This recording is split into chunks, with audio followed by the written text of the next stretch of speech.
रहीम। मेरे हल्के के दोस्तों, बुजुर्गों, अजीजों, भाइयों और मेरी माओ, बहनों, बेटियों, अस्सलाम वालेकुम। आज 12 जनवरी 2024 का दिन हुआ है और आज एक साल हो गया है पंजाब असम्बलियों को टूटे हुए। आज ही के दिन हम लाहौर से वापस आए थे जब हमने इमरान खान के इशारे पर पंजाब असम्बली डिसॉल्व कर दी थी। उसके बाद आप लोगों को पता है जो साल में मुश्किलात, जो मसाइल जिस तरह भी रहे, मैं आप लोगों का बहुत शुक्रगुजार हूं कि आप लोग मेरे साथ खड़े रहे। और 14 मार्च 2023 को जब मैंने कागजात नामजदगी जमा करवाने थे, उस वक्त पूरी तहसील अहमदपुर सियाल के मेरी माओ बहनों की दुआएं और पूरा तहसील मेरे साथ निकल आई और मैंने कागज जमा करवाए। फिर ये इलेक्शन जो ना हो सके, क्योंकि हुकूमत को पता था कि उस वक्त पीडीएम की गवर्नमेंट थी कि ये जो अगर 2 सूबों में इलेक्शन हुए तो हम कामयाब नहीं हो सकते। उन्होंने ये इलेक्शन मुख्तलिफ बहाने बनाकर के पैसे नहीं है या हमारे पास सिक्योरिटी नहीं है, उन्होंने ये इलेक्शन मौखर करा दिए। फिर बहरहाल सुप्रीम कोर्ट की मुदाखलत से हर तरह से ये इलेक्शन अब इंशाअल्लाह ताला 8 फरवरी को होने जा रहा है। तो मैं आप लोगों से मेरी सिर्फ एक ही गुजारिश है कि ये इलेक्शन राणा शहबाज का इलेक्शन नहीं है, ये इलेक्शन आपका इलेक्शन है। आप लोगों ने इस इलेक्शन में भरपूर हिस्सा लेना है और तमाम लोगों ने अपने इमरान खान को कामयाब करवाना है, क्योंकि इस मुश्किल की घड़ी में जब इमरान खान पर इतने जुल्म हुए, उस पर 200 मुकदमात बनाए गए और आज वो जेल में पड़ा हुआ है जाली केसों में, साइफर के अंदर, और उसमें भी उसकी जमानत हो गई है। फिर उन्होंने एक तोशा खाना में बनाया कि उसमें भी उसकी जमानत हो गई है। अब उस पर तकरीबन 200 मुकदमात हैं और हमारी अल्लाह रब्बुल इज्जत से दुआ है कि इमरान खान जल्द हमारे बीच में हों और इंशाअल्लाह ताला इस दफा जो इलेक्शन होंगे ये हक सच के साथ हमने खड़े होना है। इस जो इन्होंने तकरीबन 18 अप्रैल 2022 से ये जो पीडीएम की गवर्नमेंट बनी थी, इन्होंने जो महंगाई की है वो आपके सामने है। जिस तरह इन्होंने बिजली का रेट जो है 50 रुपए पर यूनिट बढ़ा दिया है, गरीब आदमी की पहुंच से बिजली बाहर हो गई है। मैंने आपको पता है कि जितनी मैंने असेंबली में तकरीरें की, अपने हल्के की आवाज उठाई, जितना मैंने गरीबों के लिए बोला, जितना मैंने किसानों की आवाज उठाई, जितनी मैंने खाद की कीमतों पर आवाज उठाई, जिस तरह मैंने अपने हल्के के लिए अस्पताल के लिए आवाज उठाई, हमारे मुखालफिन कह रहे हैं कि आपके पास कोई राणा शहबाज ने कोई मेगा प्रोजेक्ट करवाया हो तो आप मुझे बताएं। तो आज मैं आपको बताना चाहता हूं कि हमने तहसील अहमदपुर सियाल में पंजाब का सबसे बड़ा जो पैकेज है मॉडल तहसील का 5 अरब रुपए का, वो हमने मंजूर करवाया। उसमें से 1 अरब रुपया रिलीज होकर वर्ल्ड बैंक के तावन से वो अहमदपुर सियाल तहसील में पहुंच गया, जिसके अंदर पहले फेज में 10 मौजा जहात हैं, उनमें काम शुरू हो गया, टेंडर हो गए हैं। और उसके बाद हमने हॉस्पिटल के बारे में वो बात करते हैं कि मेगा प्रोजेक्ट तहसील अहमदपुर सियाल का जो THQ हॉस्पिटल है, उसको अगर आप देखा जाए तो 70 साल में वो 40 बेड का हॉस्पिटल था। तो अब मैंने अपने इन 3.5 साल की गवर्नमेंट में मैंने उसको 60 बेड उसमें इजाफा करवाकर वो हॉस्पिटल 100 बेड का हो गया है। अगर आप पिछले सारे MPs देख लें तो वो 70 साल के अंदर सिर्फ उसको 40 बेड तक लेकर जा सके, अब वो 100 बेड का हो गया, जिसमें गायनाकोलॉजी वार्ड बना, जिसमें आप देख रहे हैं कि डायलिसिस सिर्फ पंजाब की एक तहसील अहमदपुर सियाल है जिसमें डायलिसिस हो रहे हैं और कहीं तहसील में नहीं, 7 आपके तहसीलें हैं, वो आप देख सकते हैं। उसके अलावा आप बात करें तो तकरीबन 120 किलोमीटर कारपेट रोडें हमारे हल्के में बनी हैं। उसके अलावा अगर आप देखें 130 किलोमीटर जो सड़कें हैं वो मेटल रोड्स बनी हैं, 100 किलोमीटर के करीब सड़कें जो रिपेयर हुई हैं।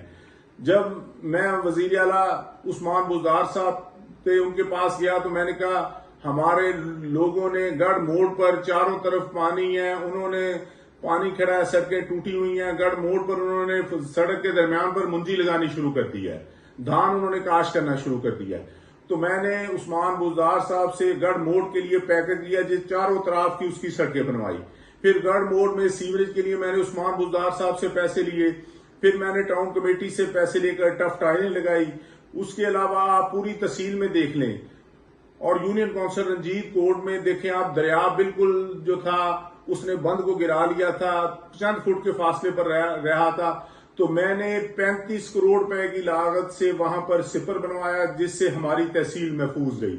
और उससे तकरीबन 50 मुरब्बा जमीन जो है वो दरिया ने छोड़ दी। अब लोग वहां पर फसलें काश कर रहे हैं। और आपको पता है, मैंने जो आवाज भी उठाई है हर दरमियाने तबके के लिए उठाई है। अगर आप नहरों की बात करें तो पानी चोरी को मैंने रोका। जो जिम्मेदार बड़े पानी चोरी करते थे, तो अब वो पानी चोरी खत्म हो गई है। अगर आप देखें सड़कों का जो निजाम है, जो अहमदपुर सियाल, अब जो आप तहसील में जाते हैं शहर में, तो आपके बाहर से जितने जजेस आते हैं, दूसरे आते हैं। जंग से जब डीसी डीपीओ आते थे, वो कहते थे अहमदपुर सियाल पूरा कारपेट है, तो हमें ये जंग से भी बेहतर लगता है। तो मैंने इन 3.5 साल में कोई कसर नहीं उठा रखी कि कोई काम पीछे रह जाऊं। और ये मेगा प्रोजेक्ट की जहां पर बात करते हैं, तो देखें इस तहसील अहमदपुर सियाल में मैंने कहीं भी ये स्पोर्ट्स कम्प्लेक्स नहीं था। वाहद स्पोर्ट्स कम्प्लेक्स है जो 7 करोड़ की लागत से बना, वो भी मैंने बनवाया। फिर गढ़ मोड़ पर बीए तक क्लासेस थी, अब मैंने बीएस क्लासेस शुरू करवा दी हैं। वहां पर तकरीबन 3 करोड़ की लागत से नई बिल्डिंग बनवाई है। उसके अलावा अहमदपुर सियाल गढ़ मोड़ पर तमाम जगह टफटाइल लगाई है, सीवरेज का और काम करवाया है। और सीवरेज के लिए 6 करोड़ रुपया एक और 20 करोड़ रुपया एक काम शुरू करवाया है। और ये अगर आप देखें वाटर फिल्ट्रेशन प्लांट्स लगवाए हैं। और अगर आप मुवाजना करेंगे दूसरी तहसीलों के साथ, जिला जंग में मेरे अलावा 6 हल्के और हैं। जितने पैसे उन 6 हल्कों में लगे, उतने केले तहसील अहमदपुर सियाल में लगे। तो मैं कहता हूं कि मेरे 3.5 साल के काम, आपके 17.5 साल के काम, और आपके साथ 5 साल ऑन पास एमपीए रहा, उसके काम अगर आप सारे भी इकट्ठे कर ले, अगर वो मेरे मुकाबले मेरे बराबर भी हुए, तो मैं आपके हक में दस्तबरदार हो जाऊंगा। बाकी आप मुझ पर मुख्तलिफ किस्म के इल्जामात लगाने की कोशिश कर रहे हैं, क्योंकि हम 6 माह से है नहीं इधर। जो हमारे डेरों पर रेड हो रहे हैं, पुलिस जिस तरह से रात, अगर आप देखें जो रेड हो रहे हैं, रात आदमी बाहर नहीं कोई खड़ा हो सकता, इतनी सर्दी है। लेकिन पुलिस हमारी छतों पर भी जाकर रात को देखती है, कहीं छत पर तो नहीं ये सो हुए। तो हालात ये हो गए हैं। इंशाअल्लाह ताला ये जुल्म का दौर अब खत्म होगा।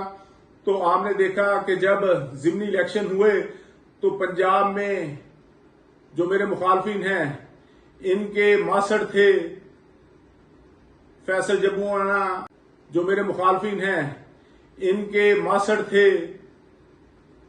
फैसल जब्बूआना, और दूसरे लोगों ने 35 करोड़ रुपया लेकर अपनी वफादारियां बदली। लेकिन मैं इमरान खान के साथ खड़ा रहा। हमने अपने हल्के की इज्जत के में इजाफा किया है कि ना कि कोई हमारे हल्के के अवाम पर आवाज उठा सके कि ये लोटे हैं, ये बिकने वाले हैं।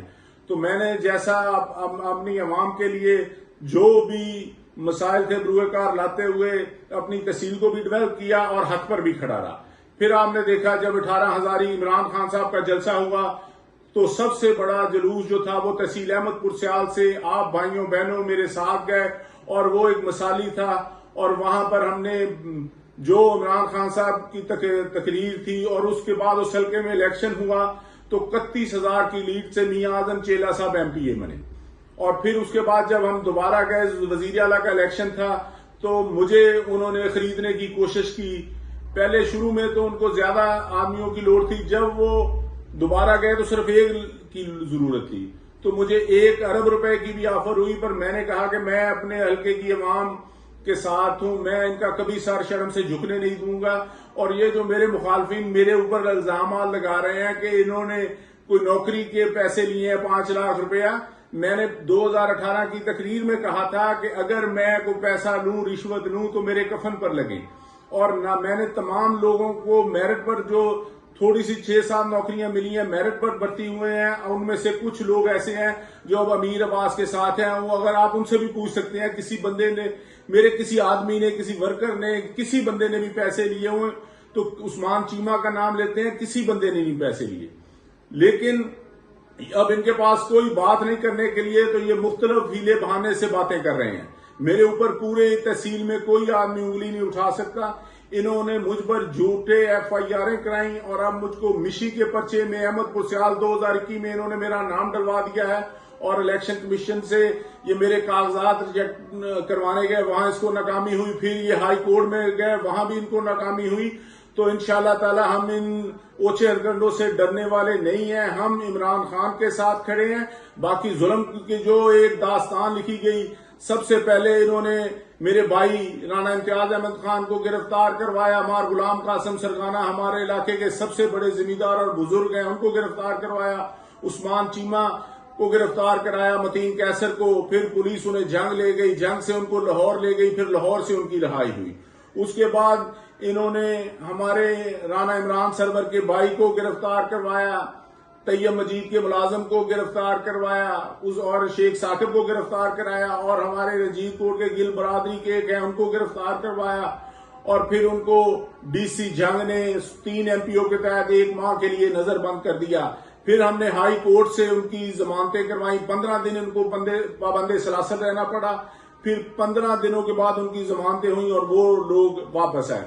फिर उसके बाद एक नया जुल्म का सिलसिला शुरू हुआ, जिसमें मार गुलाम कासिम सरगाना पर मुख्तलिफ FIR दी गई, फिर उसके अलावा और लोगों पर FIR दी गई, लोगों को डराया धमकाया गया, लेकिन लोग हक सच के साथ खड़े हैं। फिर इन्होंने अब एक नया ड्रामा शुरू किया, जिसमें तैयब मजीद म्यो को गिरफ्तार करवाया। तैयब मजीद पुलिस उनके घर के अंदर चली गई, उसको अंदर से पकड़ लिया, और उसके बच्चे आज भी सहमे हुए हैं। लेकिन हम जजेस का शुक्रिया अदा करते हैं, तो उन्होंने वो पर्चा उसी वक्त जो था तैयब मजीद को उन्होंने डिस्चार्ज कर दी। बाकी उसके अलावा वर्करों के ऊपर प्रेशर डाले जा रहे हैं, और पुलिस वाले को कहा जाता है कि रात में आप इन घरों में जाना है, और पुलिस वालों से पहले ये खुद फोन कर देते हैं कि आप चाय रख लें, नहीं तो पुलिस आ रही है। बाकी इन्होंने TMA के जरिए, पुलिस के जरिए जाकर लोगों की दुकानें बंद करवाई, लोगों के घरों पर नक्शाजात का मसला बनाया, फिर इन्होंने लोगों के पेट्रोल पंप बंद कराया, लोगों की मार्केटें बंद कराई, और फिर सिर्फ उनको यही कहते थे पुलिस वालों को और महकमे वालों को, इनको कहें कि हमें आकर मिल लें तो इनके सब कुछ खुल जाएंगे। फिर वो लोगों को जबरदस्ती बुलवाते और उनकी दुकानें और पेट्रोल पंप वगैरह हर चीज खुलवा देते। लेकिन लोग इनको ऐसे वोट नहीं देंगे। जो इन्होंने ये प्रोग्राम 2-4 शमूलियत ऐसे जारी किए थे, इंशाअल्लाह ताला आप मंगल के बाद देखेंगे वो तमाम के तमाम लोग राणा शहबाज के साथ खड़े होंगे, इमरान खान के साथ खड़े होंगे। सलाम पेश करता हूं तहसील अहमदपुर सियाल की अवाम को कि ये जो दौर था, इसमें ये बड़े मजबूती के साथ खड़े रहे, और मेरे साथ इन्होंने खड़े हुए और इमरान खान के साथ खड़े हुए। अब जो इलेक्शन आ रहा है, ये आपकी आने वाली नस्लों के लिए इलेक्शन है। ये उस शख्स के लिए इलेक्शन है जिसने आपको हेल्थ कार्ड दिया, जिसने आपको सेहत की तमाम सहूलियात दी, जिसने तालीम की सहूलियात दी। अगर आप देखें तो ये जो 14 हजार रुपए कोरोना के अंदर औरतों को दिए गए घर चलाने के लिए, इसकी मिसाल पूरी दुनिया में नहीं मिलती। तो मैं अब तमाम लोगों से गुजारिश यही करूंगा जिनको इमरान खान ने शनाख्ती कार्ड के अंदर हेल्थ कार्ड के जरिए 10 लाख रुपया दिया, जिनके कोरोना में जिनके घरों की उन्होंने मावनत की, और उसके बाद आप देखें राशन कार्ड दिया, फिर उन्होंने किसान की बात की, किसान के साथ खड़े हो गए। अब मेरी लोगों से सिर्फ यही गुजारिश है कि 8 फरवरी इलेक्शन का दिन है, आप लोगों ने इमरान खान की खातिर अपने मोटरसाइकिलों में, अपने ट्रैक्टरों में, अपनी गाड़ियों में 50 का 100 का जो पेट्रोल डीजल आपको डलवाना पड़ता है, को 1000 का, आप लोगों ने खुद पहुंचना है और खुद वोट देने हैं। इंशाअल्लाह ताला अब 13 तारीख जो है निशान अलाट होने की तारीख है। इंशाअल्लाह ताला हमारा निशान बल्ला होगा, और 13 तारीख के बाद मैं इंशाअल्लाह ताला अपने हल्के की आवाम में मौजूद होऊंगा। तो मुझे बिल्कुल डर नहीं है। सिर्फ डर इसी बात का था कि हमें पहले कोई गिरफ्तार करके प्रेस कॉन्फ्रेंस ना करवा लें, क्योंकि मैं नहीं चाहता कि मैं अपनी तहसील अहमदपुर सियाल की आवाम का सर शर्म से झुकने दूं। तो मैं उस वजह से आपसे थोड़ा सा दूर रहा, लेकिन मैं गाहे बगाहे हर रात को दिन को लोगों की खुशी गमी में 6 माह पूरे शामिल होता रहा हूं। कोई ये नहीं कह सकता कि मैं किसी दिन हाजिर नहीं हुआ। मैं बहरहाल जैसे भी 2-4 दिन के बाद इलाके में आता था, तमाम लोगों को मिलता था। बस अब मेरी यही गुजारिश है कि अब 13 तारीख आखिरी तारीख है, तो मैं इंशाल्लाह आपके बीच में हूंगा। ये मुझे जितने मर्जी पर्चों में नामजद कर लें, जितने 4-4 साल बेशक पुरानी FIR में नामजद कर लें, कोई नए पर्चे दे लें, तो मैं ये गिरफ्तारियों से घबराने वाला नहीं हूं। तो मैं अब इंशाअल्लाह ताला 13 तारीख के बाद हल्के में हूंगा, और मैं इमरान खान के साथ डट कर खड़ा हूं। इमरान खान जिंदाबाद, पाकिस्तान पाइंदाबाद।